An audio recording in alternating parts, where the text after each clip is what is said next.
Everyone. Hello po. Welcome to the UPLB Museum of Natural History's Biodiversity Seminar Series.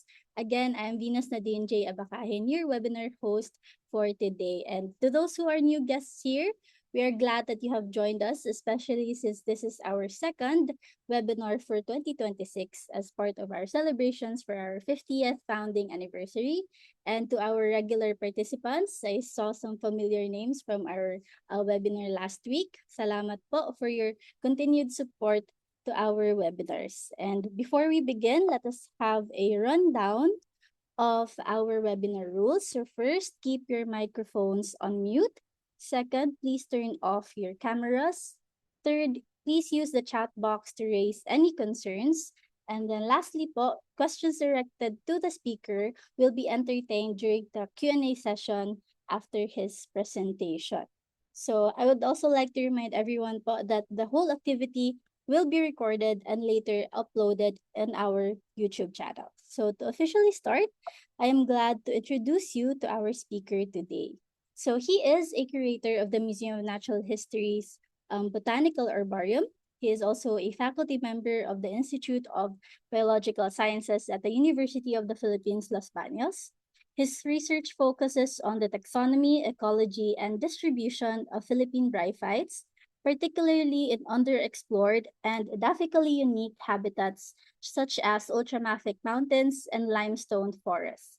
He conducts specimen examination and annotation at the UPLB Museum of Natural History's Botanical Herbarium and has active fieldwork contributing to bryophyte conservation and documentation of overlooked flora in the Philippines. Everyone, let's all welcome Assistant Professor Eugene Lawrence Logato.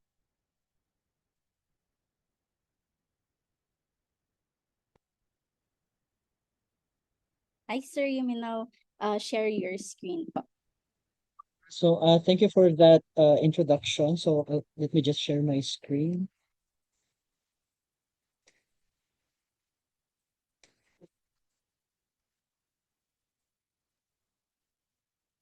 Let me just check. Okay na ba yung screen? You can Yes see po. the Okay na po, sir. PowerPoint. Again, thank you for that introduction.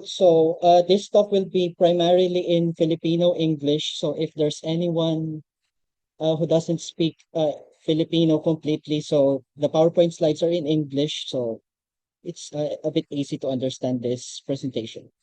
The title of this presentation is Sa Kulungan ng Mga Usa, Reveries of Bryophytes, Silent Stones, and Hollow Peaks.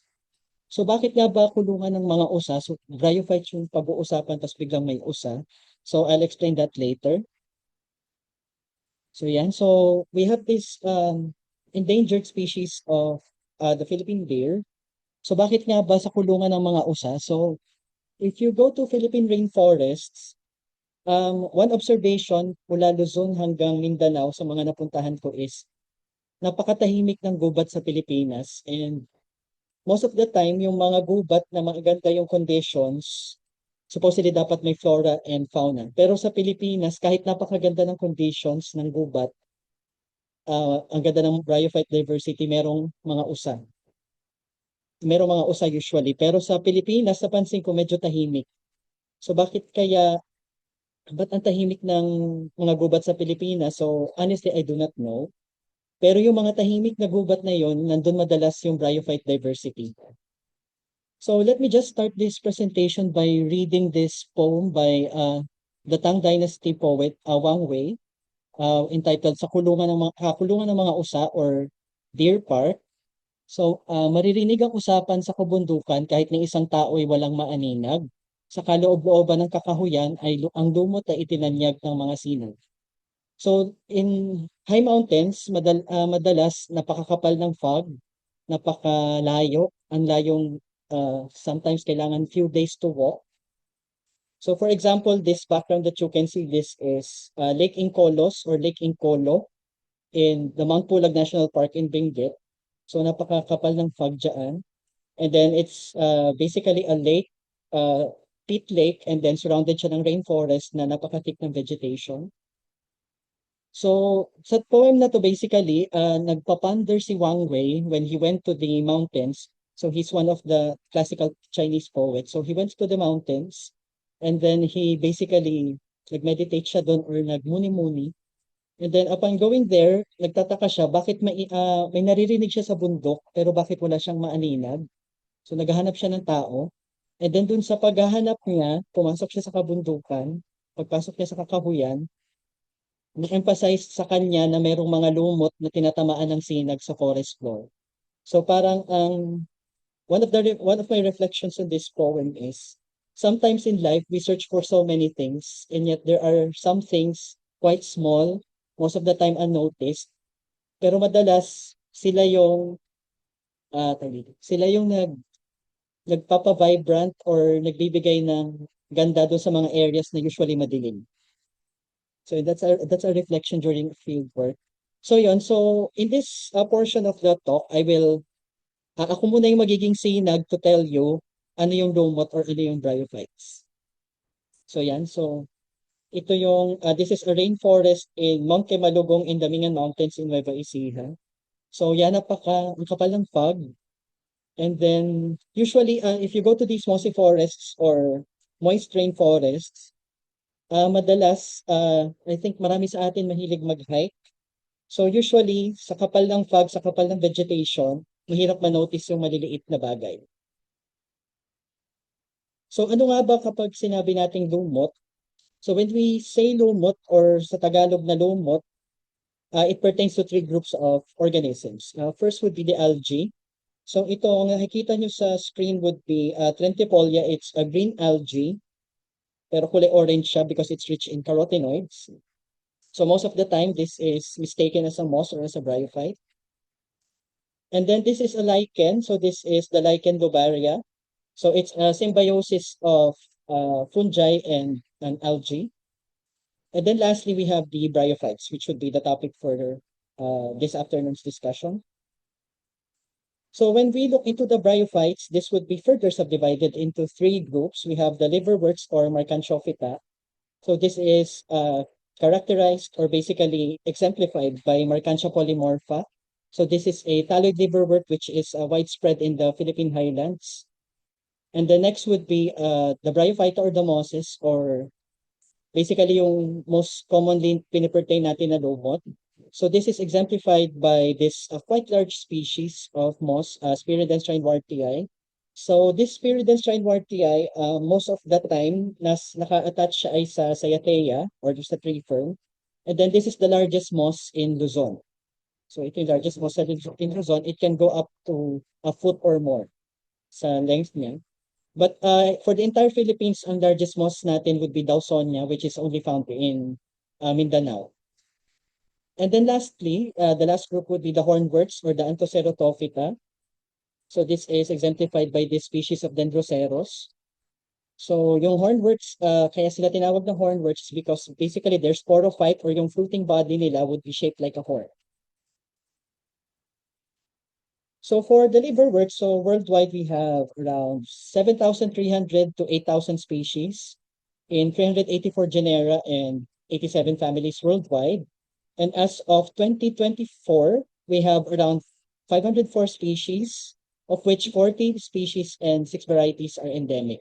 So as you can see this slide, so meron tayong some species.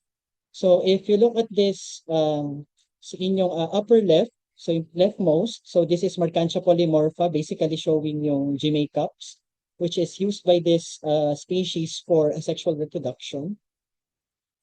And then next to it would be Dumortiera, exhibiting its sporophytes placed in its archegoniophore. So meron siyang stalk, and then within that stalk, merong several sporophytes located sa outer portion of those of the disc. So yan naman yung ginagamit niya for sexual reproduction.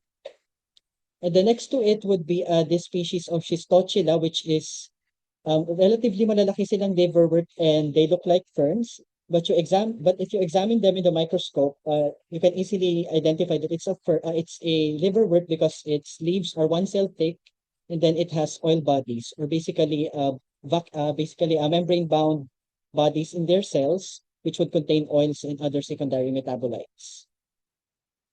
And then in the rightmost, we have this species of Legionnaceae, which thrives on the leaves of palm. So this is on Pinanga philippinensis.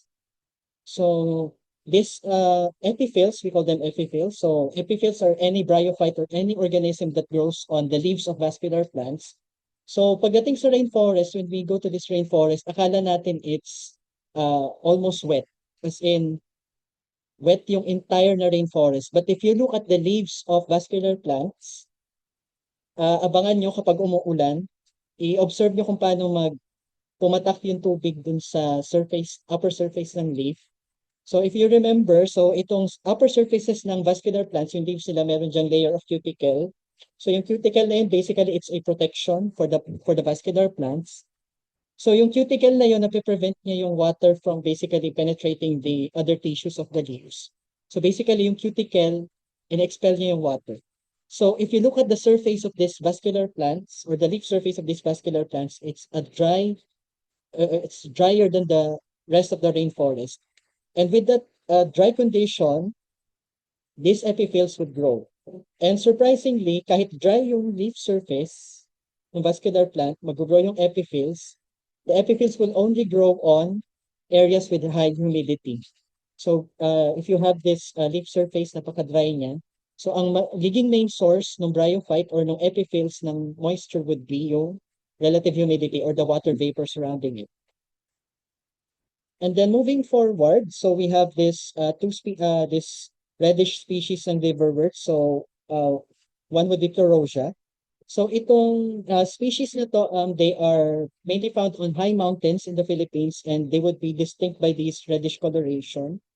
And then there are some studies indicating that the species Pleurosia, itong nasa pinakababa, some species of Pleurosia, itong nasa pinakababa have the tendency to be carnivorous.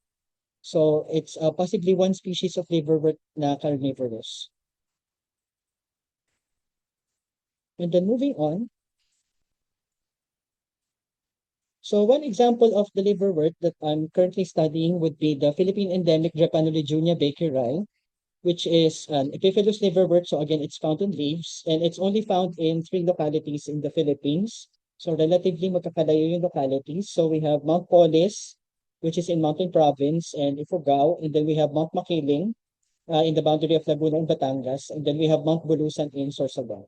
And as of year 2000, so 26 years ago, it was classified as endangered by the IUCN SSC Bryophyte Specialist Group. So just a story about this species. So the last time that this was collected in Mount Makiling, or the most recent collection event for the species, was in 1976 in peak 2 of Mount Makiling. And then as part of my study, funded by the Mohammed bin Zayed Species Conservation Fund, I explored 2 of the 3 known localities. And then I did some herbarium examination here at the College of Agriculture Herbarium, or CAHUC. So what I did was I established plots across elevation gradients across an elevation gradient in the Cambantocsab watershed and the Mulawin Dampalik watershed of Mount Makiling. And I found out that Drepanolegunia bakeri is only found in 5 localities. So 4 localities rather. So we have the peak 2 of Mount Makiling, and then we have peak 1 of Mount Makiling, and then along this Cambantoc watershed, we have at around 900 meters and around 700 meters. So itong species na to is rather restricted to mossy rainforests above 700 meters above sea level.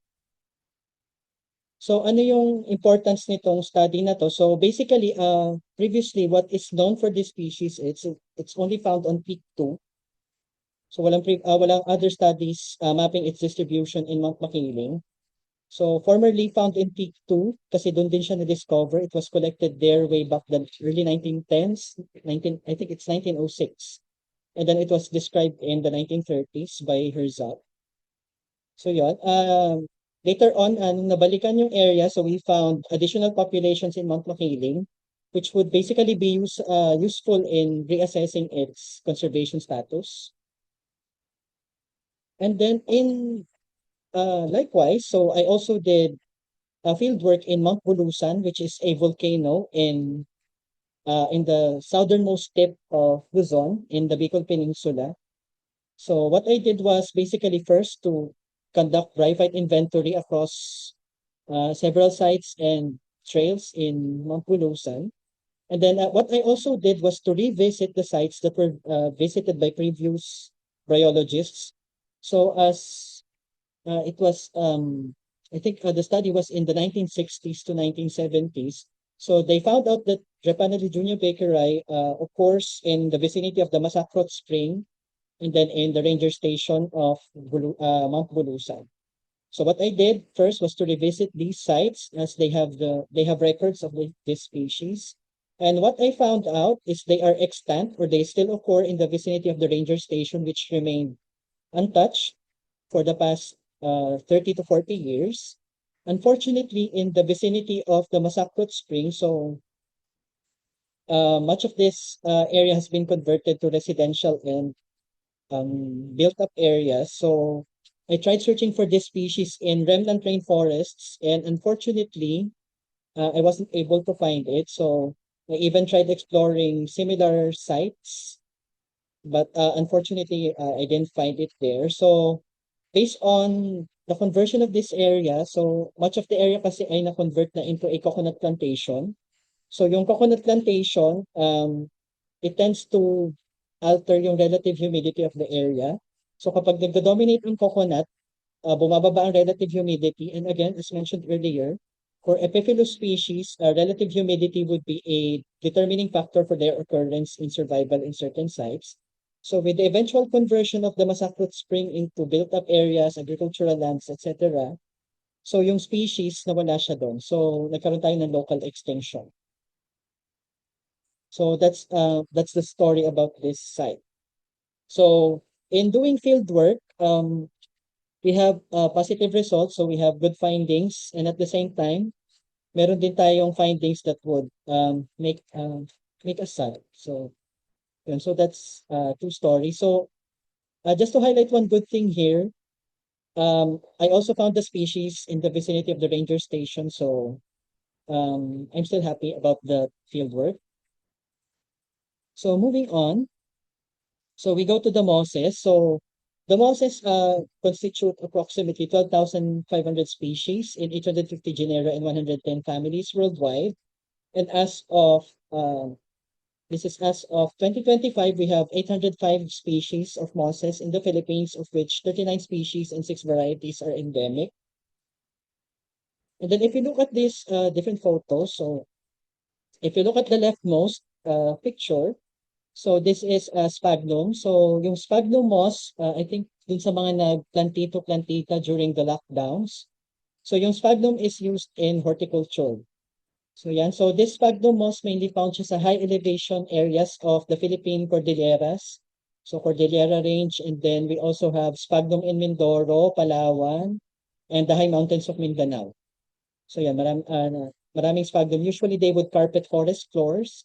And sometimes we have this formation of peat, lakes na merong peat. So yun, sphagnum, we call those sphagnum bogs. So itong sphagnum, during the lockdown particularly, this was threatened by illegal collection. So with increased horticultural activities throughout the Philippines, yung sphagnum kasi is a good substrate for orchids, roids, and other plants. So nagkaroon ng illegal harvesting ng sphagnum in many parts of the country.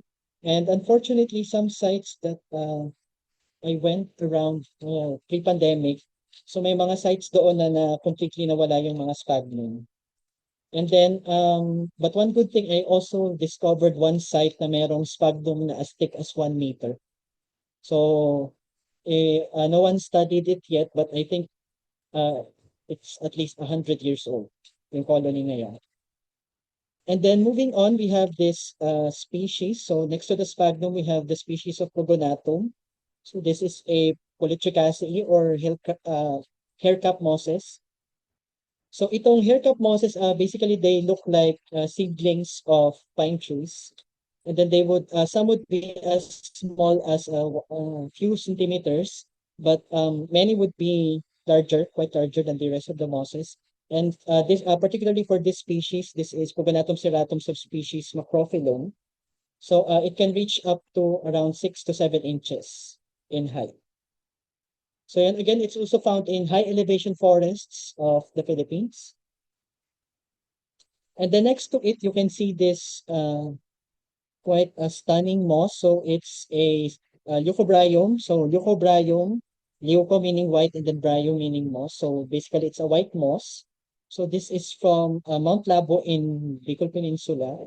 So itong Leucobryum, this is particularly this is Leucobryum javanicum. So this is quite a large moss. And then if you're familiar with Tillandsia, so mukha silang Tillandsia when in the field. And then next to it would be this quite small species of Physidens. So itong mga Physidens, most of them are quite small up to, I think some species would be less than 1 centimeter. Actually, many species would be less than 1 centimeter. And then they tend to form these small colonies. And then each individual here, solitary sila, but usually they would be in colonies. So isang individual dyan, isang individual yan. So again, if you look at this, they might look like leaves, but these are not individual leaves. These are individual plants. And then basically the leaves are quite small, very, very small. And then looking the middle picture, yung picture sa gitna, this is Dendrohypnum. So Dendrohypnum dendroides. So itong Dendrohypnum or formerly Hypnodendron. So this genus or rather family of mosses, they look like small trees. So usually yung name nila Hypnodendron. So a moss that looks like a tree. So if usually they would grow on dead logs in the middle of mossy rainforests, so they would tend to form this small or miniature forests inside a rainforest. So yun, so this is Hypnodendron / Dendrohypnum. And then yung pinaka-bottom na picture would be Ectropotentium. So this is a creeping moss or Pleurocarpus moss. So usually you would find this creeping on forest floor or on the branches of large trees in mossy forests. So ang main characteristic ng Pleurocarpus moss, so they're creeping. And then they have this secondary branches. So yun, so ang pinapakita lang nitong slide na to basically is the moss can vary in sizes, morphologies, colors, and etc. So just to share a story about some of our recent findings. So in 2023, we published some new records of Philippine Orthotrichaceae, particularly from the island of Palawan in the southern portion of it, Mantalingahan Range. Mantalingahan Range it has this unique aggregate of geologic features, and each geologic feature or each portion which would have a unique geology, it would cater to certain forest types. And within those forest types, it would cater to certain species of bryophytes. So what we found in Mount Mantalingahan, so itong fieldwork na to, it's around 8 days. So what we did was we hiked up the mountain, stayed there for more than a week, and then collect anything that we think is interesting. So one of our findings would be a new record of Macrometrium clemensiae. So it was described by E.V. Bartram. So makikilala nyo mamaya who is Bartram. So what we know for this species was it was endemic to Borneo, particularly in Kinabalu Park. And then we found also in Crocker Range Park in Borneo, Sabah. And then we found it occurring on the high elevation areas above 2,000 meters above sea level. So we found it in basically rocky outcrops, which are ultramafic or high content of heavy metals. So we found it in the high elevation summit of Mount Mantalingahan. So if you look at this picture, so basically when we examine bryophytes, so automatic we use the microscope kasi bryophyte identification would require observing the cells, particularly of the leaves. as well as many other features. So even cross-sections of the leaves and the stems, features of the capsule, so we look at those. So if you look at this picture, so yan, tinitingnan namin basically leaf morphology, ano yung shape ng margin, and then kung meron ba siyang presence ng costa or midrib, and many others. So we also look at the different cells from the leaf apex, the midleaf, and then the leaf base. So if you look at these, basically leaf shapes would vary across the different locations within the leaf, such that in the apical portions, it would tend to be longer and thin with thick cell walls. And then going midleaf, it would tend to be isodiametric. And then going to the base, the marginal cells would be elongated, while inner cells would be shorter. So we look at those. And then also, when we look at the capsule, so we look if the capsule is rib or ano yung shape ng capsule, etc. And also we look into this calyptra, which would basically be the covering of the capsule, or its protective covering of the capsule. So yun, so with that, so we have 1 year record of macrometrium from the Philippines. And so far, based on this, so it's no longer endemic to Borneo. It is shared between the island of Palawan and Borneo. So if you recall your a bit of geology and paleoecology, paleobiology. So basically during the Pleistocene period, so nagkaroon ng lowering of the sea levels, and we hypothesize that maybe during that time nagkaroon ng species exchange between Borneo and Palawan, which is actually observed in many other plant species, both non-vascular and vascular plants.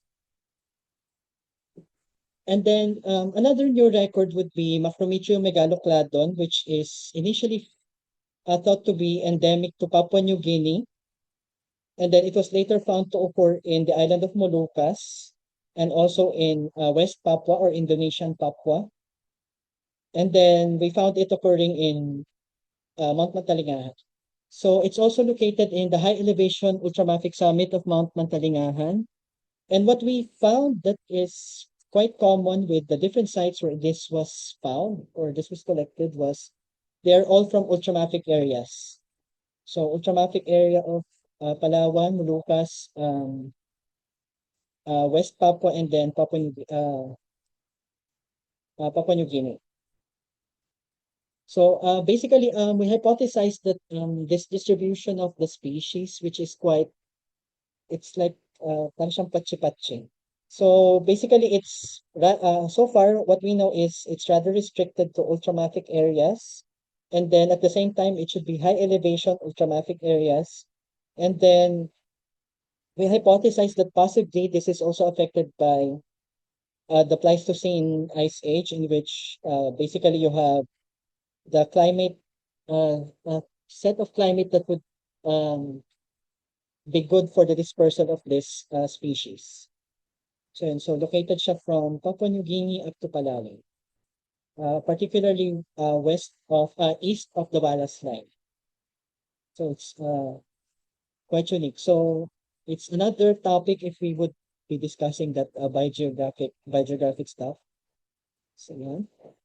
And then moving on, so another biogeographic record would be this species of Trachyphyllum ducenei. So this species is found on the western slope of Mount Sikapoo along the boundary of Ilocos Norte and Apayao. So particularly this species is it's a it's a interesting find in the Philippines because it's newly reported for Malaysian region. So ano yung Malaysian region? So when we say Malaysian region, it's basically this phytogeographic region, or it's basically a region that has its own unique set of flora or plant species or aggregate of plant species. So initially, this species was thought to be endemic to Africa. So initially, nasa Africa lang siya, and then it was eventually found to occur in South America. So on both sides of the Atlantic Ocean, nag-o-occur siya. So it was hypothesized by them that possibly this species is a result of uh, possibly nag-result yung distribution line with the breakup of Gondwana land. So South America and Africa would form millions of years ago would form this landmass known as Gondwana. And then eventually with its eventual breakup, nadala yung species. So expectedly, it was found in India, which is also a part of Gondwana millions of years ago. So yun yung initial na distribution. So it was thought to be a Gondwanan species with a distribution in 3 continents, South America, Africa, and then India, which are all parts of Gondwana. And then surprisingly, we found it occurring in northern Luzon, extreme northern Luzon, in Mount Sicapo. So this presents us another dilemma. So paano siya napunta doon? So we found it's newly reported for the Philippines. It's a discovery. But we have another question. So may nag-arise na question. Ba't siya nandun? So why is it there? So honestly, I still do not know the answer why it's there. But so far what we know is it's there. And it's a subject for future studies on how this species or how this genus would disperse across the globe. And then moving on, so we have the hornworts, or basically the smallest group of bryophytes. So we have around 215 species in 14 genera and 5 families worldwide.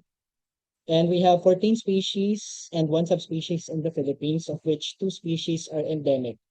So far, walang nag-aaral ng hornworts sa Philippines. So if you're interested, we only have 14 species. So if you want to study an entire division of plants, this would be a good topic. So there are many collections in the Philippines. So particularly most of the collections would come from the Cordilleras, but definitely there are records in many parts of the country. So yeah, so these are the bryophytes. So hopefully I was able to give you or enlighten you with the different groups of these bryophytes. And then moving on, so I'll present the balik tayo sa poetry. So this is a tanaga from Vocabulario de la Lengua Tagala by Ivan de Nocedo and Pedro Sandoval. So this is a Tagalog tanaga. So ang ano niya is katitibay katulos sa kalingdat ng agos. Ako'y mumunting lumot sa iyo ay pupulupot. So ano nga bang pakahulugan nito or anong meaning nito? So basically, ang sinasabi nito is yung lumot, kinakausap niya yung tulos. So ano nga ba yung tulos? So yung tulos ay usually wood siya or anything na pwedeng gawing pundasyon ng isang structure. So yung tulos, presumed na nakatusok siya sa tabi ng ilog. And then yung lumot, which mainly thrives in wet environments, or many would thrive in wet environments, pinapaalalahanan niya yung tulos na kapag lumakas yung agos ng tubig at madala siya, pupulupot siya dun sa tulos para hindi siya matangay ng agos. So yun yung pakahulugan doon sa tula. So ano nga bang, ba't na-mention ko tong tulang ito? So in the field of bryology, meron tayo, or particularly Philippine bryology, meron tayong mga tulos or the founding fathers na kung saan tayo umaangkla in developing the field. So sino nga ba yung mga tulos na yon or mga pundasyon na ating titingnan? So study of bryophytes in the Philippines would trace as far back as 1792 during the Malaspina expedition. So yung Malaspina expedition, nag-ikot sila sa Philippines. And they were able to collect a specimen which would later be described as Cololejunia flacosa. So this is the first recorded species of bryophyte in the Philippines, Cololejunia flacosa. It was described by Lehmann and Lindenberg as Lejunia flacosa before, and then it was transferred by Schiffner to the genus Cololejunia. And then moving on after more than 50 years, we have the collections of Franz Mayen, which basically added 8 hepatic species for the Philippines. So from 1792 may isa, And then after more than 30 years, meron na tayong Siam with the addition of 8 liverwort species by Franz Mayer. And then after 40 years, we have Father Blanco's Flora de Filipinas, which reported 2 moss species for the Philippines. So ilan na yon? So we now have 11 species by the year 1877. And then from basically may mga naganap na several expeditions in the Philippines during the later parts of the Spanish period. So yung mga collections na yon, some ended up with Franz Stephanie's herbarium. So and Franz Stephanie published his Species Hepatica. So this is quite voluminous work by Franz Stephanie. So yung herbarium niya is now located in Geneva, Switzerland. And he described numerous species of liverworts from the Philippines, particularly those collected by W. Mikulits. So for anyone na hindi familiar kay W. Mikulits, he was among the finest collectors of vascular plants in the Philippines. So I believe many type specimens of vascular plants, particularly sa Mindanao, was collected by Mikulits. And then moving on, so with this is in the transitional period from the Spanish to the basically the First Philippine Republic and then eventual American period. So during the American period, so we have numerous collectors. So usually scientists from the mainland United States visiting the Philippines to conduct botanical inventory, bioprospecting, and some sort of EIA or environmental impact assessment for building roads.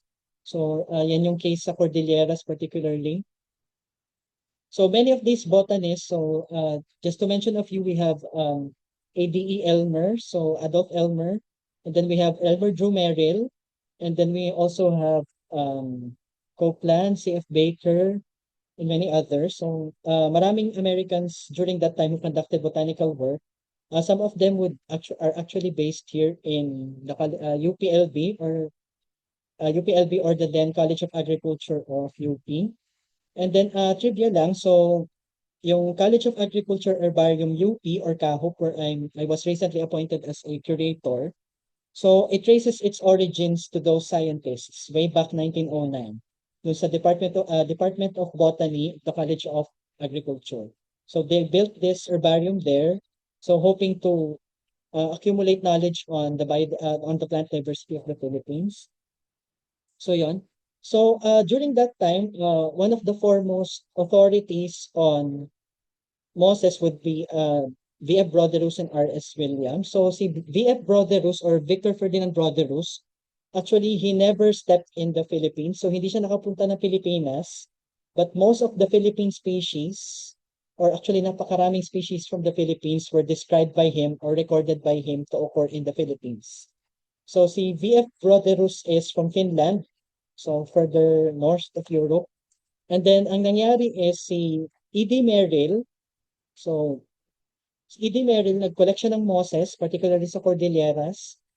And then these mosses were sent to the United States for identification. And since during that time, nasa Finland yung authority, the specimens were sent to Broderus.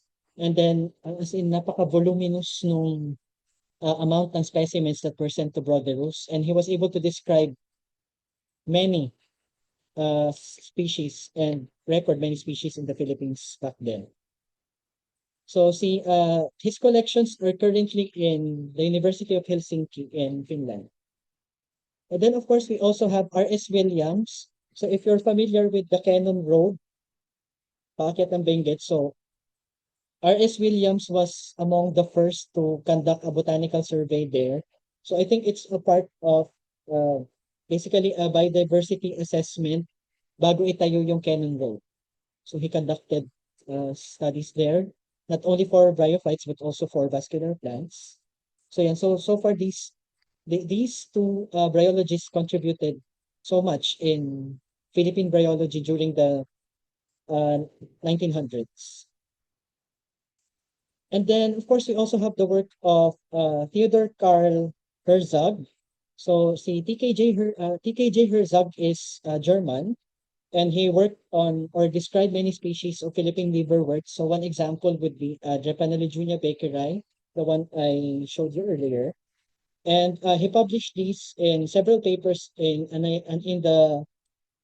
this book, Annales Bryologici. So it's a series of books. And many of those collections na describe or in-examine ni TKJ Herzog are based on the specimens collected by C.F. Baker.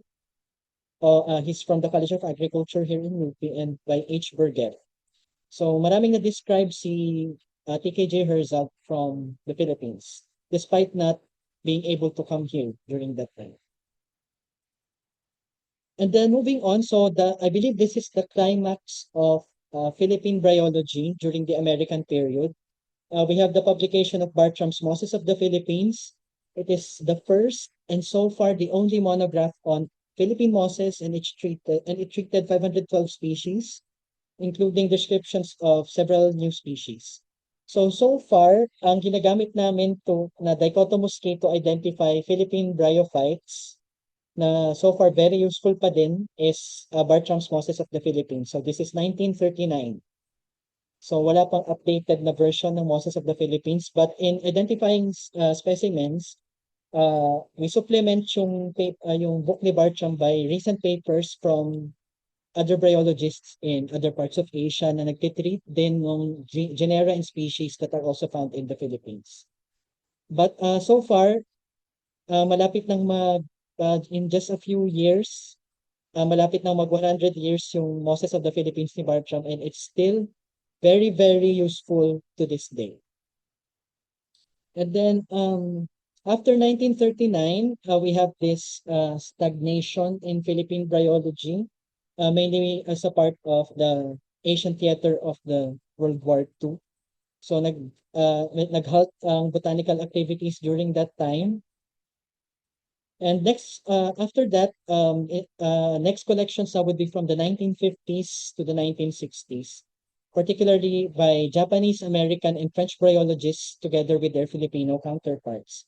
So just to mention a few, so we have reports and description of numerous bryophyte species by Zensuke Watsuki from Japan, Masami Mizutani also from Japan, and then A.J. Sharp from, I think he's from the University of Connecticut, and then Pierre Tichet from Museum National d'Histoire Naturelle in Paris. So if you look at Philippine literature on bryology, particularly during these decades, sila yung maraming publications relating to Philippine species. And their works are very, very useful to this day. And makwento ko lang, so I was processing some data here in the herbarium just last night. And it's actually, there's this certain sense of euphoria when you're able to see that a certain specimen was collected by a certain bryologist years and years ago. So parang the specimen that they collected, we can still examine them. So it's still available in different herbaria worldwide. And that data that they produce, pwede pa rin magamit up to now, pwedeng aralin, and pwedeng balik-balikan even in the next 100 or thousands of years if humanity is still here. And then among the Filipino bryologists during that time, we have Dr. Romualdo del Rosario. His works are around the 1960s to the 1970s. So Dr. del Rosario focused on Philippine Callobryalis urbertalis. So Callobryalis and urbertalis, these are groups of liverworts. And then he also studied Sphagnales or yung Sphagnum mosses. And then we also has this treatise on Philippine endemic mosses. So nandun yun I think it's a Handbook of Philippine Flora and Fauna. So it's published there. So yung works ni Dr. Del Rosario, this covered many areas in the Philippines. And then for around the late 1970s, we have the publication of the first checklist of Philippine mosses, authored by Zensuke Watsuki and Dr. Benito C. Tan. So Dr. BC Tan, I believe during this time he is affiliated here in UPLB. So he did collection works in many parts of the Philippines, mula Batanes hanggang Mindanao. And the first checklist of Philippine mosses, published 1979, I think this is in a Taiwanese journal. So they accounted for 625 moss species. So balikan natin. So 1792 we have 1, 1831 we have 9, and then by the work of Bartram we have 500 plus. And then by 1979 we now have 625 moss species. Unfortunately, during this time, hindi pa consolidated yung information on the liverworts. That's why we don't have gaano ba kadaming na-describe during this decade. But eventually, by 1986, BC Tan and JJ Engel published this annotated checklist of Philippine Hepaticae. So these are liverworts together with the hornworts. So they recorded 518 liverwort and hornwort species for the country. So up to now, wala pang updated na checklist ng Philippine liverwort. So ito pa rin yung reference na ginagamit namin when looking for their distribution in the Philippines. And then by 1991, BC Tan and Z. Watsuki published this second version of the Philippine moss checklist, in which they accounted for 700 moss species occurring in the country. So far, we now have around 1,100 species of bryophytes occurring in the country by 1991. And then from the 1990s to the present, we have the works of Filipino bryologists and collaborators. So particularly dito sa Luzon, one of my collaborators would be Virgilio Linis from LaSalle College of St. Benilde. So we've been conducting field works, and then we've been examining many specimens and identifying them and publishing some information or noteworthy records, descriptions of those species. And throughout the Philippines, we have several bryologists working as well as collaborators. So this history from 1792 to the present, ano nga ba yung synthesis natin ito? Ano yung final statistic that we have for Philippine bryophytes? So for this total, so we now have 504 species of liverworts, 805 species of mosses, and 14 species of hornworts, for a total of 1,323 species for the entire country. So compared to some countries, our neighboring countries, actually this is quite small pa din compared to Malaysia or Indonesia. So may factor din naman yung size ng archipelago. But I believe this is a underestimation or kulang pa ito. And I think that we would that is proven by several new records for the country over the past 5 years. So definitely by the end of this year or by next year, once na ma-update yung list, this would definitely increase. So yon, so balik, if you remember, so we have this foundation from different people on Philippine bryology. So sila yung mga naging tulos kung saan nakaangkla yung ating pag-aaral ng bryophytes. And so far, itong statistic na to, pwede nating masabing marami na siya. So marami na to, 1,323 species. But definitely, marami pa. So marami pa tayong pwedeng ma-discover because in different parts of the Philippines, may localities na hindi pa natin na-explore. So moving on, so this is the last part of my presentation. So this is a waka poem. So waka is a Japanese style of writing poem. I think this is from the Heian period of Japan. So it's 905 Common Era. So this is the title in Japanese is Kimigayo. So it's a poem for the Emperor of Japan. So tinranslate ko siya sa Tagalog. So sa Tagalog, nawa ang iyong paghahari ay ituloy para sa 1,000, 8,000 taon hanggang sa ang mga mumunting batoy maging malalaking tipak na hitik sa lumo. So I'm particularly pag nagpupunta ako sa many sites in the Cordilleras, just recently we went to Apayao. So yung Apayao kasi is yung geology niya is it's unique mixture ng sedimentary, may portions na ultramafic, may portions na limestone. So may mga areas kaming napupuntahan na sedimentary yung rock. And I'm always pag may nakikita ko usually mga road cut. So pag hinati yung bundok para magtayo ng kalsada, and you can see the different layers of rock and soil in there. Tas you can see sedimentary rocks. So if you, ito, just a reflection. So if you think of it, so many of these rocks, some would originate as from deep within the earth, nilabas ng volcanoes or particularly for sedimentary rocks, magte-tend silang mag-accumulate over time. So even small pebbles, eventually they would form this unique sedimentary rock. And then in the middle of the forest, you have sedimentary rocks. And then thinking of millions of years of geology, millions of years of changes in the landscape.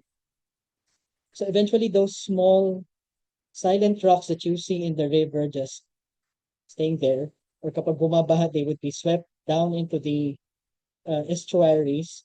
So eventually, if geology permits and the environment permits, some would tend to aggregate to form sedimentary rocks. And as time continues, pwedeng ma-uplift yon, and then eventually it would be uh, colonized by these mosses, which would basically thrive in those environments. So I just relate this to this different contributions of different people. So despite being small, if you pull them into this big, to this pool or this bowl of knowledge or reality, if you think it philosophically. So you have this reality, and then each person, given the multitudes of people, each person would contribute a knowledge to this knowledge pool that we humans know so far. So kapag nag-pool siya, I think we would have this greater grasp of reality. And then that greater grasp of reality, so dun nagbi-build up yung something that can be utilized for not only for us but also for better understanding the dynamics of this universe. So yeah, just a reflection. So what highlight dito is what are some things that we can contribute to advance the field of rheology, and for the next 50 to 100 years, mas maintindihan natin yung state of bryophyte diversity in the country, and given the trends in habitat degradation, habitat loss, and many others. So ano nga ba yung mga bagay na nami-miss natin, and ano yung mga bagay na pwede natin gawin to conserve these bryophytes? So if we consider these things, so these are some things that we can do. So I framed this on the biodiversity shortfalls. So first of these shortfalls would be the Darwinian and Linnaean shortfalls. So when we say Darwinian shortfall, this would be related to evolutionary relationships of taxa, and then Linnaean shortfall would be on the different how many species are discovered and named. So in terms of this, so we have numerous families, genera, and species needing critical revision. So when we say critical revision, we study them again and again, search for specimens that um, probably could enlighten us. Ano ba talaga yung status or ano yung reality for a certain species? If it's a species or just a synonym, or is it just a variety, an ecotypic variation, or just a phenotype that was thought to be a unique species? So yun, so we look at that, and then while studying that aspect, we also look at the evolutionary relationships. Um, are the species belonging to a certain genus really, do they really belong to that genus, or what are the relationships of different genera within a certain family? So yun, so we need to conduct more studies on this pagdating sa Philippine bryophytes, since we have some quite unique endemic species which are worthy of studying. And then, of course, we also have the probability of discovering new taxa in unexplored areas of the country. So marami tayong areas in the Philippines na hindi pa na-explore, which I'll show you a map later. And one example would be this group of liverworts or thalloid liverworts, which we call Marcancia. So itong Marcancia, I'm currently collecting specimens of Marcancia and hopefully ma-start ko yung pag-work ng Marcancia in the near future. So this group is quite unique. They thrive in mainly disturbed habitats, but there's this certain requirement that they need a certain humidity, certain sunlight, and then certain open area that would basically cater to them. And somewhat nagiging may nagkakaroon sila ng symbiotic relationships with humans because in many parts of the country, lalo na sa, I observed this in the Cordilleras, Mountain Province, Kalinga, and Benguet, and also in Apayao. So nagtitend itong Marcancia na mag-dominate ng areas in the highlands na inalter ng humans. And then surprisingly, in this picture, actually all of the specimens in this picture are taxonomically interesting. So I hope to work on them pretty soon, pretty soon. And then moving on, so we have the Wallacean shortfall. So basically, Wallacean shortfall would be relating to the things that we need to know about species distribution and ranges. So part of this would be many areas in the country are unexplored and unbotanized. So if you look at this map, so these are some of the areas that have been explored, at least based on the data that we have here in Kaho. So marami kayong makikita na areas na almost blank, or actually many are blank. So there are still many areas to explore in the country, and definitely those explorations would add more data on the distribution of certain species, and possibly you can collect a new species. And then with that, so if we provide answers to the shortfall, so we can update the distribution records for many species. And so far, numerous species are known only from type specimens. So many species from the Philippines, particularly yung mga epiphytes, they are mainly known only from type specimens. One example would be, I think it's Drepaneleginia dentisticula, which is only found in the Pacific side of Quezon. So yun, it's only known from type. So I think it's worth looking into and searching for it in the field. So yun, so that's the Wallacean shortfall. And then we have the Prestonian shortfall, in which we have few studies on species abundances, population dynamics, especially on endemic and threatened species. So in assessing the conservation status of a species, we look at first and foremost their occurrence, at the same time their abundances, and at the same time what are the threats facing them. So unfortunately for Philippine bryophytes, wala tayong halos studies on their relative abundances in certain sites. So one example would be yung Japanilijunia bakeri earlier. And then another example would be this IUCN threatened moss, Meriliobrium fabronioides, which is only found in 3 sites in the Cordilleras. And unfortunately, yung 3 sites na yun have been modified for farming. So honestly, I'm trying to search for this in the field, pero hindi ko pa rin siya mahanap for the past 5 years na. So still searching. Hopefully makita ko siya soon. But yun, so we do not have studies on their relative abundances because the number of individuals of a species occurring in a certain area would have implications on its reproduction rate. So ano ba yung ratio between male and female plants, which would definitely affect yung reproduction nila, or nagkakaroon pa rin ba ng genetic exchange between populations, or is the population size viable for sexual reproduction? So those are some questions. And then moving on, so we have the Roncarian, Hitchinsonian, and Litolian shortfalls, in which we have limited studies on bryophyte functional traits. So when we say functional traits, these are basically morpho-anatomical, physiological, and many basically characteristics of a species that would make it thrive on certain environments. So yan, functional traits. That's the Rukarian shortfalls. And then we do not have many studies on their tolerance ranges. So ang minimin lang nun is, if you look at the functional traits, ano yung range between a certain environment, if you have this, sabihin nating temperature, ano yung temperature range in which a certain species would occur. And then lastly, we have species interactions, or basically interspecific excuse me, interactions of different species.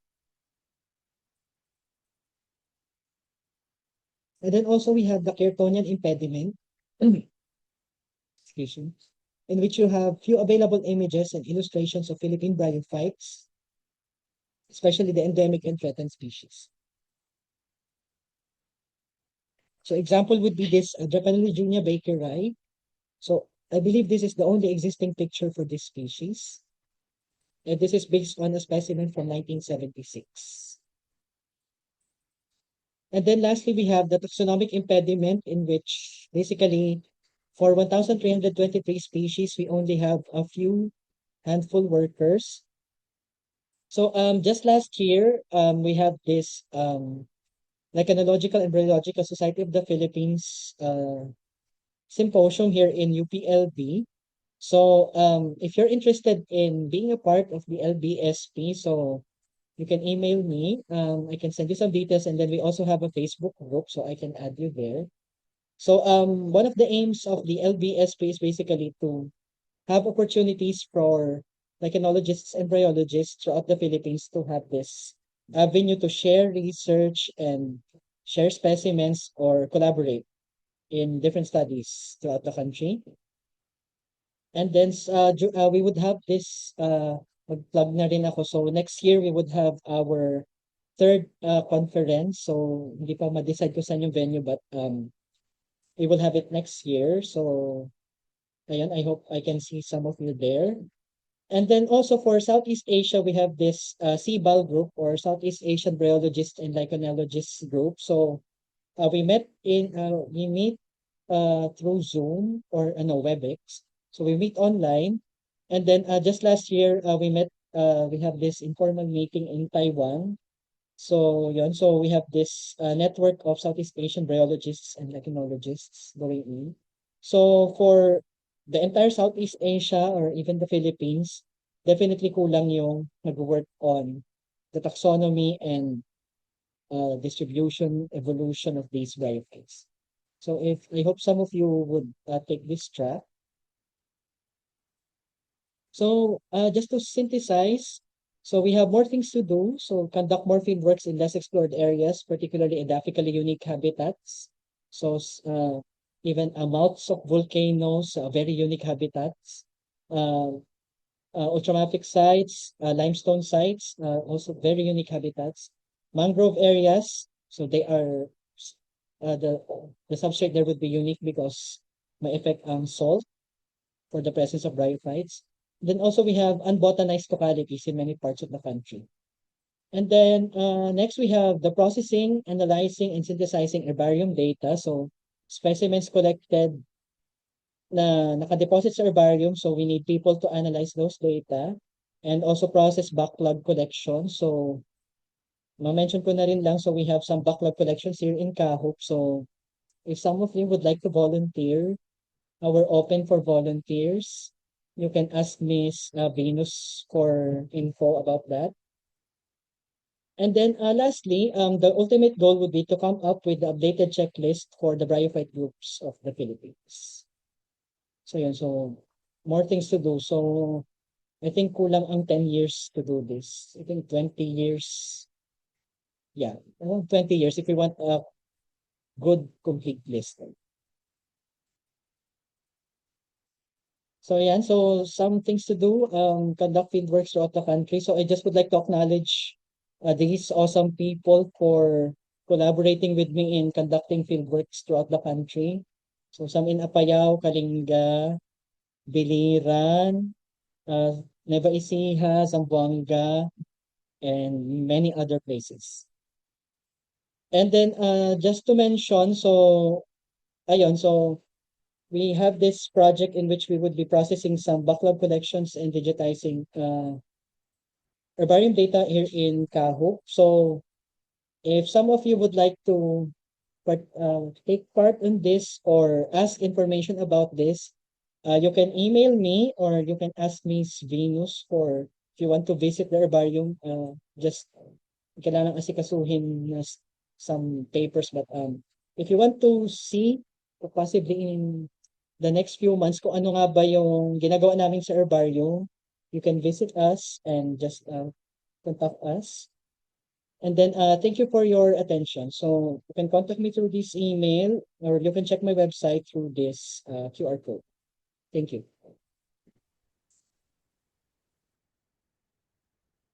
Okay po, thank you so much po, Sir Uge, for your equally poetic and academic talk po, ano. So, over the past 1 hour po, Sir Eugene was able to introduce us to the unique world of bryophytes. He also shared some recent research efforts on bryology studies, and also he introduced us to a quick history of Philippine biology, and also to the giants, no, who made all of those possible, and also a very specific and insightful to-do list po sa mga future research opportunities natin sa Philippine biology, such as taxonomic revisions and exploring understudied areas in the Philippines, and a lot more. No? So we're now opening the floor for any questions po. Again, if you want to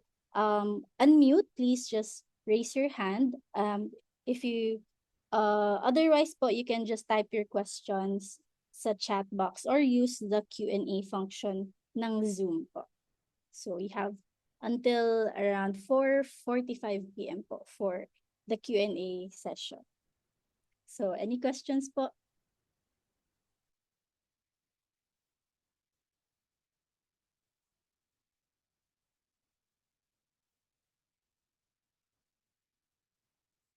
Sige, ako po muna, sir. Wow, nagtan...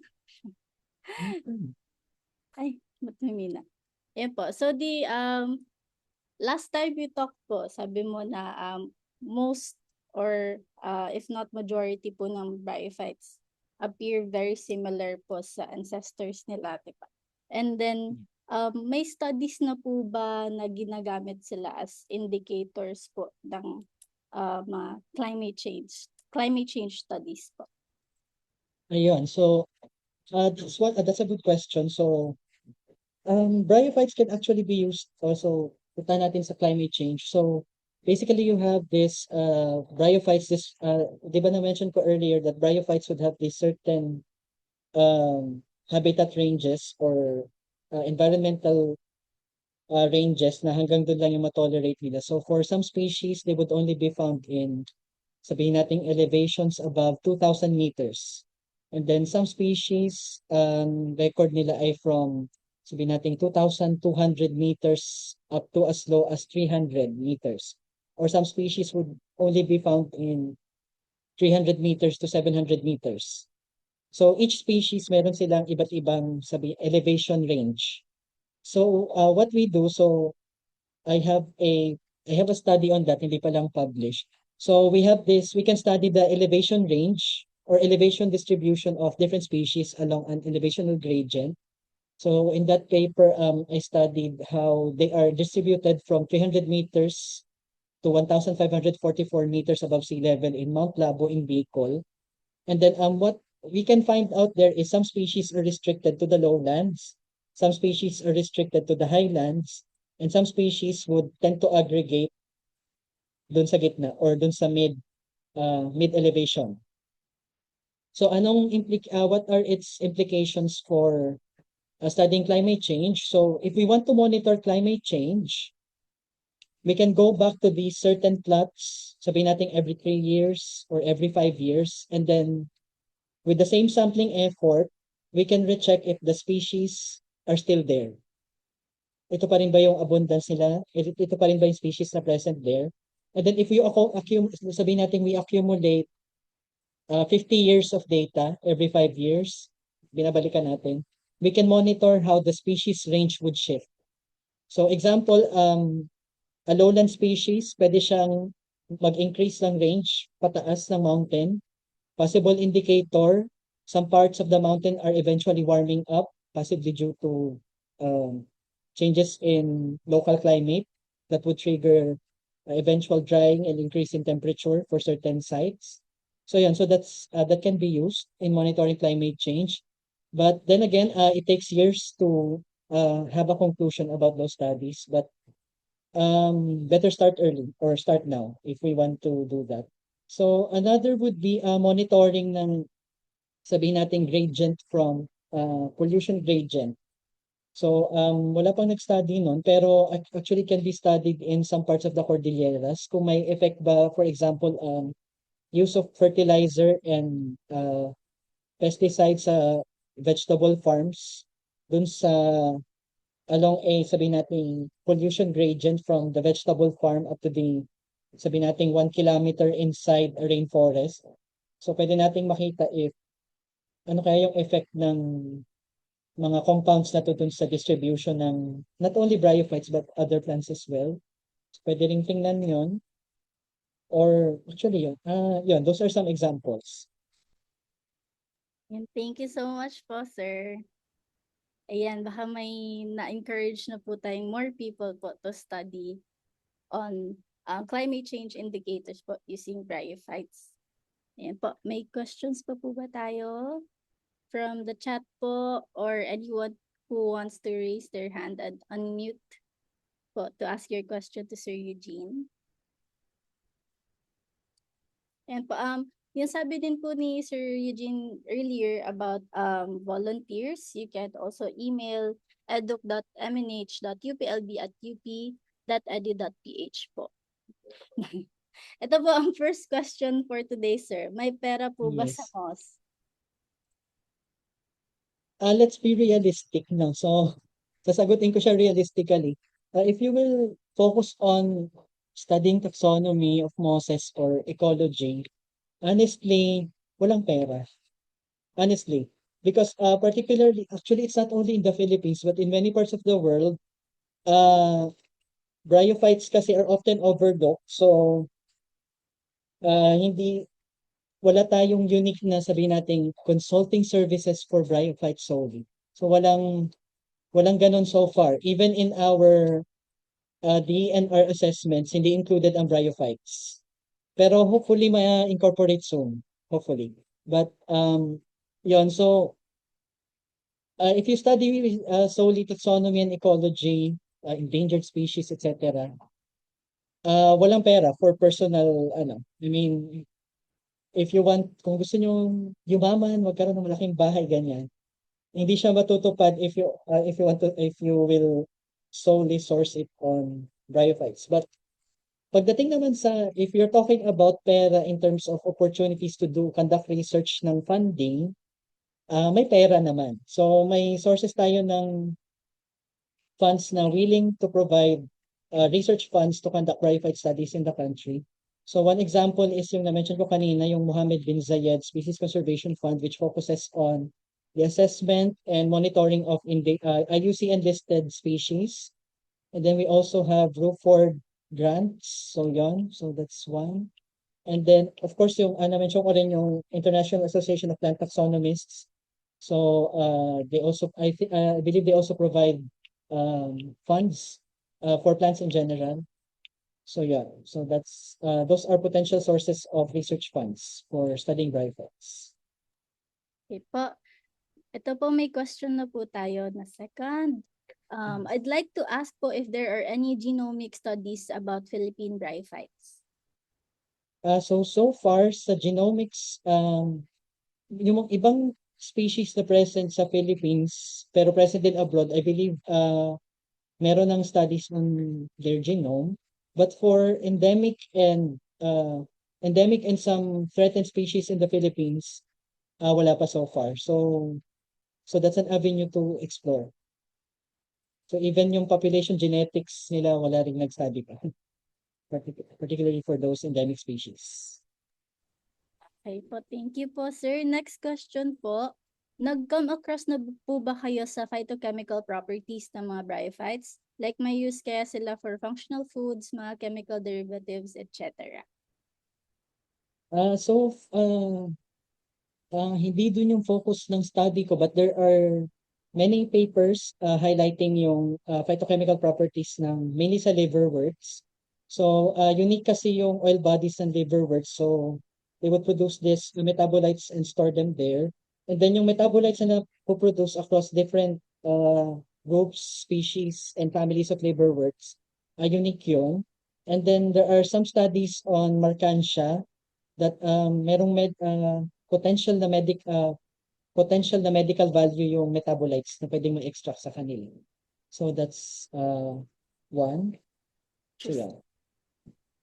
okay po. Next po, what are the key qualities of an herbarium curator and what does it take to be an herbarium curator? Wow, Miss Universe. Thank you for that wonderful question. So what does it take to be? First and foremost, I think the best quality not only for a curator but for a scientist is to be curious of the world. So I think curiosity is the best trait for that. So parang this certain want, ano yun? Parang that certain desire to know something and not stop or parang ano yun? Aalamin talaga kung may gustong malaman. And then I think that's one. So curiosity. And then the other is the ability to adapt to changes in technologies. So I think that's a good quality kasi it makes life easier. So, for example, ito ma-share ko na rin lang. So, I'm processing actually just last night, I was processing data for the bryophytes of Kaho. And then ano yun, more than 12,000 species record. So, hindi ko alam kung paano isa-isahin yun. So, I sought the use of AI, particularly DeepSeek, in just summarizing some data and then utilizing it and then double checking if okay ba yung output ni DeepSeek, and surprisingly very helpful siya in consolidating data. So I think one thing now na nagaganap actually in science in general, we tend to demonize AI, so or any new technology, may tendency yung initial response ganon, but I believe the ability to adapt, question, and test new technologies, approaches, and ideas on, sabi nating taxonomy, I think that's a good quality. And then lastly, so tatlo lang. Lastly ay malinaw ang mata for bryophytes. So bakit malinaw yung mata? Mag-start na malinaw ang mata. Ang bryophytes would take, if you would spend 70 to 90% of your time examining these in the microscope. So, and I think that's one of the important traits ng isang curator in a bryophyte herbarium is yung ability na tumagal ng magma-microscope ng more than 12 hours for a day. So I think that's one. So yun, so ayun. Okay, well, thank you for your wonderful answer. answer. So next question po is, can I ask the importance to identify and document bryophyte species in specific locations? And also, does this contribute to biodiversity conservation, ecological assessment, and environmental monitoring? So yan. So why do we need to identify and document the presence of a bryophyte species in certain locations? So if we want to balik tayo sa environment, so basically the environment is heterogeneous. No two sites are the same because basically different conditions, different resources, different biotic factors are present in different sites. So yung interaction ng environment, interaction ng different factors na yon, it would have an effect on which species would occur where.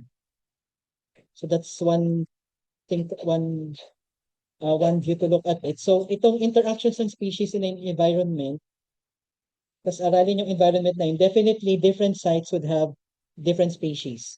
or if they have the same species, they would have different abundances. And ano yung implications noon for um, biodiversity conservation? Basically, if you know where a species occur, you can basically predict kung paano siya nadidistribute to our in a large area. Sabihin natin you want to study 50 hectares of tract of lowland rainforest, and then you want to know how this species would be distributed in that wide tract of rainforest. So if you know the species, the tolerance range of that species, ano yung optimum temperature niya, and basically nalalaman yung data na yon by going into the field first. So nag-conduct muna ng sampling doon, ni-record na itong species na to nag-o-occur sa plot na to which would have this mean annual temperature of sabihin 24 degrees. And then doon sa kabilang end of the plot, nag-occur din siya which would have a mean annual temperature of sabihin natin 32 degrees. So with that site sampling, makukuha natin yung maraming information for a species. And basically knowing those traits of a species, tolerance ranges, substrate types, basically we can predict where they would occur, and we can know, especially for endemic or threatened species, we can know which areas to look for them and which areas to conserve in order to basically prevent their extinction. So yeah, that's one answer for that. Po, sir. Thank you po. Next po, ask ko lang po where to access Batram's Mosses of the Philippines as taxonomic guide. Thank you. So you can simply Google search, hanapin nyo lang Mosses of the Philippines by Bartram. I think available siya, I think sa Biodiversity Heritage Library, available siya. And then also nasa ano rin siya, Internet Archive. So naka-upload din siya doon sa, I think, archive.org. So may copy din ba? Okay po. Thank you po. Next question po. May existing researches na po ba wherein they test if bryophytes can be used for bioremediation or phytoremediation of heavy metal contaminated soils? Actually maraming studies about that in other countries, pero in the Philippines, wala pa akong na-encounter. Pero ito personal observation ko, many species of bryophytes, particularly yung Puthiaceae, they would may mga certain species na mag-occur in areas na merong high concentration of certain heavy metals. So yun, pwede silang gawing bioindicators. And then it would also be nice if you can look at the traits that they have in order to thrive there in that certain area. So yan, so it's another avenue to explore in Philippine biology. Po, thank you po. Next po, in light of the recent incident involving a student in Negros, how will this impact your research po? And furthermore, what measures can you implement to prevent similar incidents from occurring in the future? This is a very relevant question. So basically, when we conduct field work, so na-mention ko kanina, nagsistay kami sa bundok ng napakatagal. Kasi matagal siya. So actually, nag-aabang kami whether there would be certain memoranda na i-release yung sabihin natin UPLB or even the Philippine government or any organization, kung may memoranda sila na i-release regarding on the conduct of research. So nag-aabang kami kasi definitely may effect siya sa pag-conduct namin ng fieldwork. So some areas definitely baka hindi namin ma-explore due to some stuff. That's one effect on it. And then what measures can we implement to prevent similar incidents from occurring in the future? So I believe key dito is proper coordination. Pero again, kahit mag-coordinate ka properly, it takes two to tango. So honestly, kahit mag-ingat ang researchers if may certain stuff can happen in the field. So it's part of yung threat na yun ay part ng pagiging field researcher. So yan. Thank you po, Sir Eugene. So, if wala na pong other questions, we will close the Q&A session for today po. Any pahabol questions po from our audience? Pa-chat na lang po or please raise your hand po again. Ayun, may humabol po. Nag-come across na po ba kayo ng studies relating bryophytes and their carbon sequestration potential? Also, what recommendations can you give for some interested na mag-study about it? So far, pagdating sa carbon sequestration and bryophytes, maraming studies pagdating sa northern boreal and Arctic areas, particularly doon sa mga sphagnum bugs. So, kasi yung sphagnum bugs doon literally several meters thick sila and yung carbon storage nila is napakataas. But in the Philippines, we do not have those sphagnum bugs. Though may nakita kaming isang maliit na bug sa Benguet. So, usually kasi yung sampling kasi ng sphagnum bugs, I think it's a bit destructive. So, we need to come up with a good method in order to study the sphagnum bug without affecting the colony without negatively affecting the colony. So kung sa boreal forests of the further north yan or further south of the globe, I think madali siyang i-implement kasi malawak yung sphagnum bugs nila. But in the Philippines, for example sa Benguet, certain areas lang yung sphagnum bugs doon and definitely I would discourage disturbing those bugs just to study them. So I think we still need to come up with a proper methodology in sampling them. So wala pa akong maisip na recommendation para aralin sila.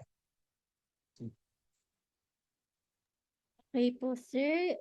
If wala na pong questions, we will close the Q&A session na po. Again po, if you want to become a museum volunteer and work under Sir Eugene and learn more about his work on bryophytes, you can send an email to educ.mnh.uplb@up.edu.ph po. Sinend ko po sa chat if you are interested and para makapag-process po tayo ng inyong requirements. Ayan po. So to officially close po our program today, we'd like to award the Certificate of Appreciation to Sir Eugene Lawrence Arlogatok for serving as a resource person during the UPLB Museum of Natural History Biodiversity Seminar on Sa Kulungan ng Mga Usa, Reveries of Bryophytes, Silent Stones, and Hollow Peaks held by Zoom on May 6, 2026. Ayan po. So thank you so much po again for lending your time and expertise and being our speakers for today's biodiversity seminar. Maraming salamat po, Sir Eugene. And please give him a virtual round of applause, everyone. Yeah. And Thank also, you po. thank you to our audience today for attentively listening and also asking interesting questions to Sir Eugene po. And ito po, so that you can get your certificate of attendance, you can answer this evaluation form by scanning the QR code or inputting the link bit.ly/mnhbsseval and within the day or the next few days po masisend automatically ang inyong certificates of attendance. Again po, the form will close today at 11:49 p.m. and extend na po namin instead na 7 p.m. So make sure lang po that the names you input sa form ay tama ang spelling since ito po ang mag-appear sa generated na certificates niyo po. Yan po. Again, thank you so much po everyone for joining today's Biodiversity Seminar Series. Thank you so much po again to Sir Eugene for his time and for giving us all a very insightful and very poetic talk today. Maraming salamat po everyone.